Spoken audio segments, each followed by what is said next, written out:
Um, Marine Le Pen, she was found guilty of embezzlement of the EU fund, and it's so obvious that the whole purpose is because she is now banned for running in I think not just the running for president, running for any office, I guess, for 5 years. So it's Yeah. so clear what this whole trial is about. What is your Yes. take on this? Well, you've just asked. Well, I agree. Let me put it like this. I mean, can I just say something? I mean, I am absolutely confident that Marine Le Pen committed this crime. I mean, I have no doubt about it. I used to live in France. I used to know French politics very, very well. Um, the kind of corruption she engaged in is the kind of corruption that every French political leader of any level engages in. French politics is profoundly, deeply corrupt in this fashion. I understand that the current Prime Minister of France, Monsieur Barrot, did exactly the same thing Mhm. that Marine Le Pen did. He used money from provided by the EU for his assistance in the European Parliament, and he used that money to help them do work in France itself. So there's nothing unusual in this. This prosecution, like many other prosecutions in France, was directed at Marine Le Pen in order to knock her out of French politics because she's seen as a non-system politician, an opposition politician to the current establishment. And at the same time, there's a serious risk now that she might win the elections in 2027. And Mhm. that is something that cannot be allowed. It's as simple as that. How do you feel about elections in general now? We see more and more these kind of thing happening. Like Romania, they canceled the Yeah. election because they thought that the so-called far right person might win. And Erdogan, we talked about last time, I think he arrested his political opponent, at least find some ways to cancel that person.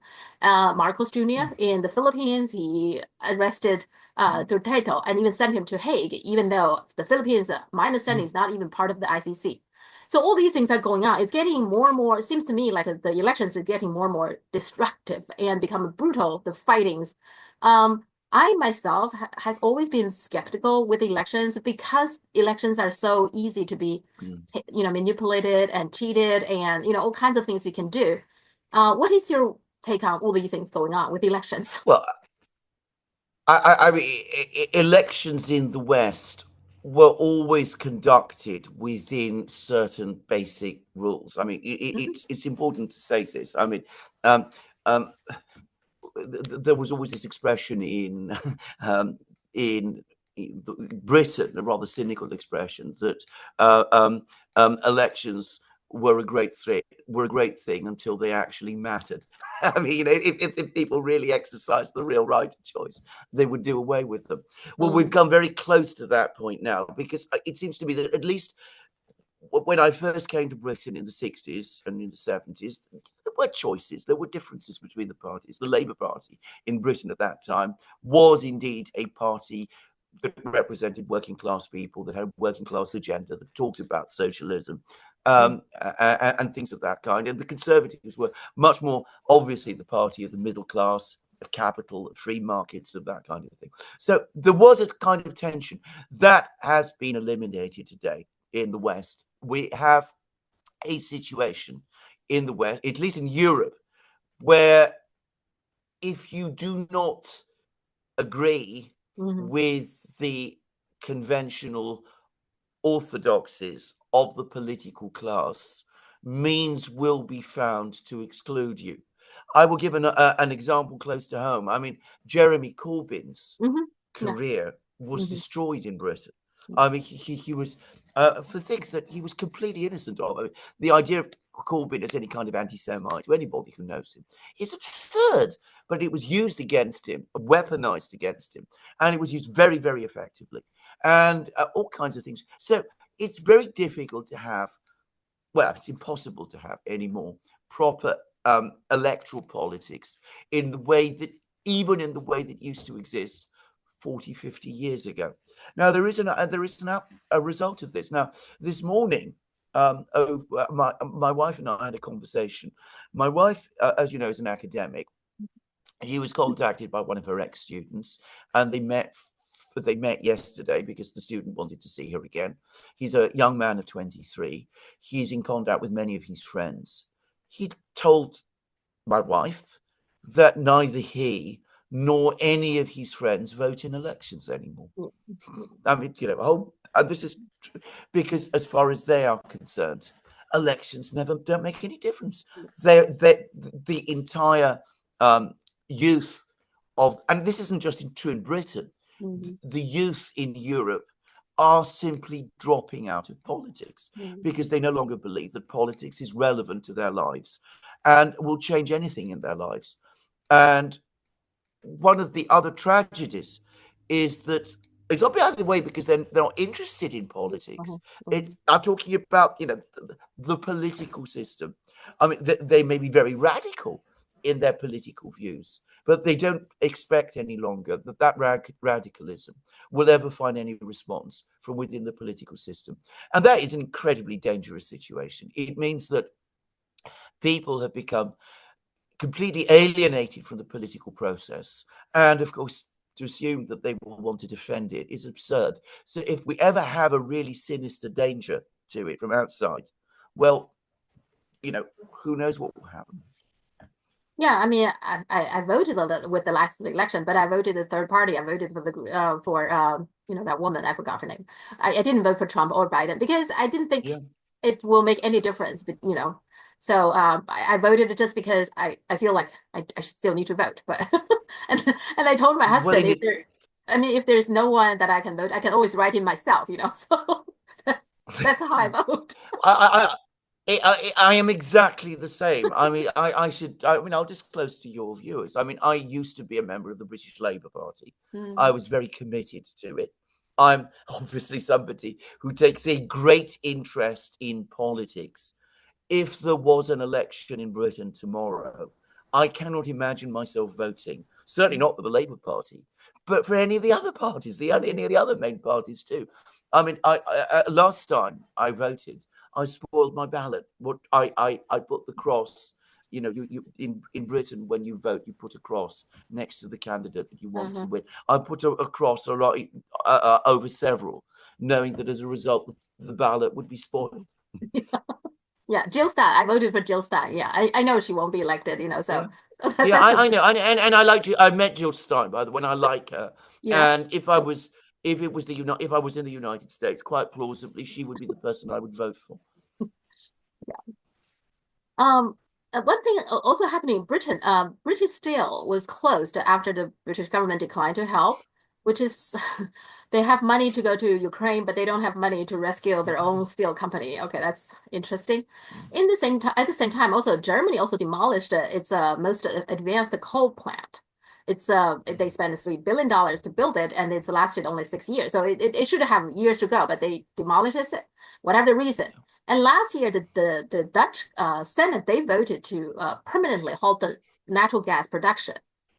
Seems to me, these European countries, at some point, these are all industry powerhouse, right? They decided to speed up their own deindustrialization. Is that what's going on in Europe now? That is exactly what's going on in Europe, and it's astonishing. And you're absolutely right. It is bewildering again to the people of Europe. People in Europe don't understand it. I don't understand it fully. And we come back to your previous point. I mean, we vote for different parties, but the policy remains the same. It remains as destructive as always. So, British Steel, I mean, I can remember how important it was in the 60s and 70s in Britain to preserve a steel industry. I mean, it used to be something that used to dominate the media.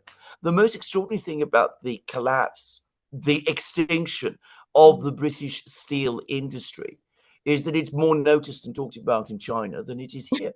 I mean, it's true. Yes, yeah, because it's stunning. Because that the British government refused to step in and to bail out. At the same time, you're sending money to Ukraine, right? So yeah. Yes. Okay. Tomorrow I think is the deadline for TikTok ban that the extension by Donald Trump. I think it's 75 days, and it's tomorrow. I believe is the deadline. Trump keep on saying that there is a deal, that coming and something. But what's interesting to me is that China hasn't said a word. It's all coming from the U.S. side.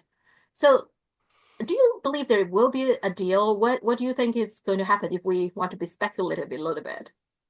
I don't think there's going to be a deal. And I'm going to say straight away, it's exactly the same that I'm seeing with Ukraine. Trump and his acolytes are always saying there's a deal around the corner going to happen over Ukraine. The Russians say, "What deal? We're not even talking about a deal. What do you mean a deal?" Hmm. And I think the Chinese are taking an even more strong line. They're saying, let the man talk. The Yeah, reality is, we are not in discussions with him. So I don't think there's going to be a deal because um, what is the compromise? yeah, I mean, yeah, yeah, what is China supposed to, I mean, the deal he wants is one where China hands over TikTok. yeah, Basically, I mean, it's I mean that's the only deal he's going to accept. So why should China do that? If he wants to take it, let him take it, but let's not give it to him. That's my own sense of this.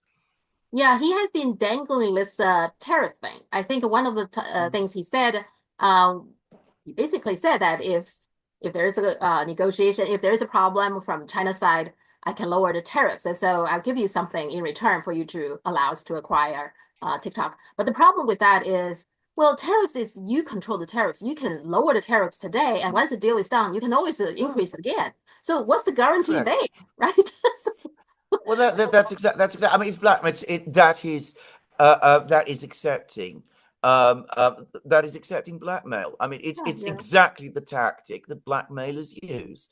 Oh, I'm your friend. Uh-huh. I've had to do all of this very thing. But of course, if you give me what I want, well, I can be reasonable.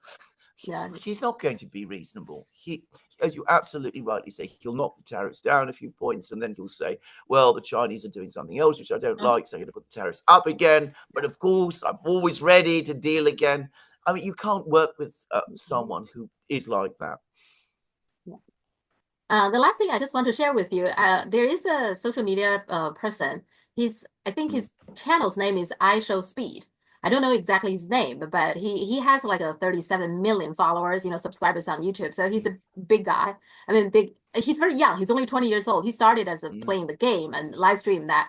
Uh, but he's in China and he has been live streamed from China like long hours, 6 hours, and in Beijing, in Shanghai, and in between and all that. wow. Apparently that brought lots of people watching, and many you reading from the comments, a lot of people are shocked by what they see because they're being propagandized in the West and believe China is very Yeah, backward and very dirty and yeah, very poor and yeah. stuff like that. But so it's the modern China that they see are very they're stunned by that. So that is Yes, a big absolutely. topic in China. And I think these kind of things probably going to happen more and more. I think more people Yeah, now just with his show, there are a lot of people say, okay, I need to go to China see it myself. So more people will yeah, go and more people will do the live stream and they will do, programs about China. Then people mm, will learn China more. So I think there is a hope there that because of yes, decline of the legacy media, these kind yeah. of a new media are helping people to know the truth better. Don't you think? It is absolutely true, and it will happen. Don't underestimate the obstacles that will be put in the path. Oh yeah, yeah. Now, for example, and I just give a few examples because exactly the same happened with Russia. There was the Uh-huh. 2018 World Cup. The British government didn't want people, particularly football supporters, young people, to go to Russia to see it for itself, to Uh-huh. go to Moscow and to all the other cities.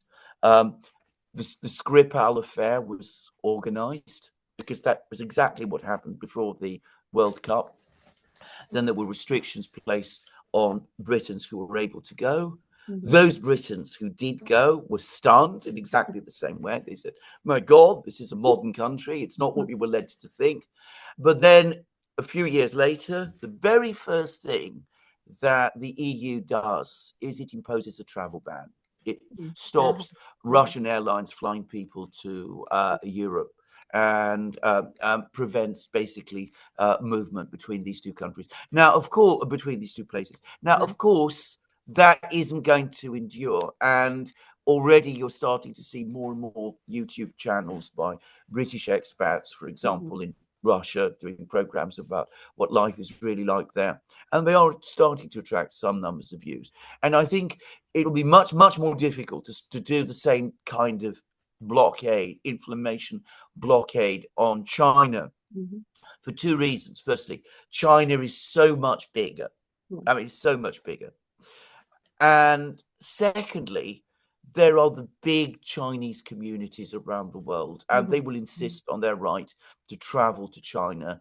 And they are important constituencies within their own countries. So it can't be done in the same way. And over time, I think you are right. You're absolutely right. Legacy media is dying. Mm-hmm. Social media, citizen media is taking its place, but there are restrictions all the time.